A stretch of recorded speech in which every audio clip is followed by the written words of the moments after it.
wareegtadan ka soo baxday xafiiska madaxweynaha dowlad goboleedka Hirshabelle Maxamed Cabdi Waare ayaa wuxuu ku sameeyay isku shaandhayn qaar ka mid ah gulihiisa wasiirada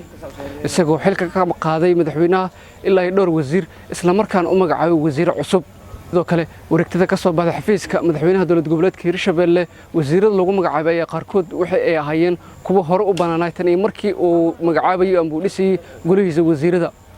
afhayeenka dowlad goboleedka Hirshabelle Daawud Xaaji Ciro ayaa warbaahinta u aqriyay wareegtada ka soo baxday xafiiska madaxweynaha dowlad goboleedka Hirshabelle Maxamed Cabdi Waare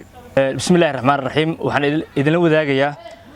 wareegta madaxweyne oo ka soo baxday xafiiska madaxweynaha dowladda Hirshabelle Mudane Dr. Maxamed Cabdi Waare waxayna u qoran tahay sida tan Jamhuuriyadda Federaalka Soomaaliya dowlad goboleedka Hirshabelle xafiiska madaxweynaha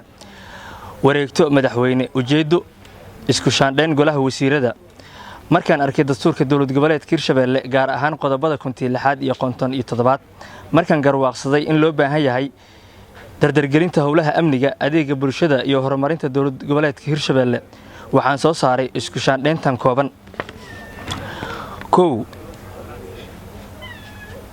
Mudane Cabdulqaadir Aadan Jelle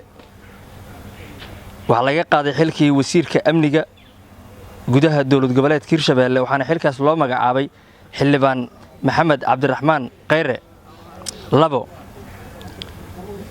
Mudane Cabdiweli Maxamed Cabdi wasiirka warfaafinta ayaa laga qaaday waxaana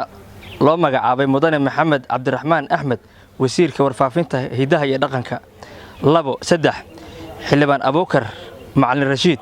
waxa loo magacaabay wasiir dawladda hubka dhageysta iyo dhaqan celinta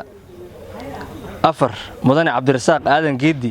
waxa loo magacaabay wasiir dawladda qorsheynta iskaashiga caalamiga ah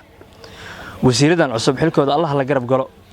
wareegtadan waxa ay dhaqan galaysaa marka uu saxo madaxweynaha dowlad goboleedka Hirshabelle Mudane Dr. Maxamed Cabdi Waare oo uu naseexay oo sidaas ay ku dhaqan gashay Ibrahim Ali Nuur TV Universal caasimadda Hirshabelle Jowhar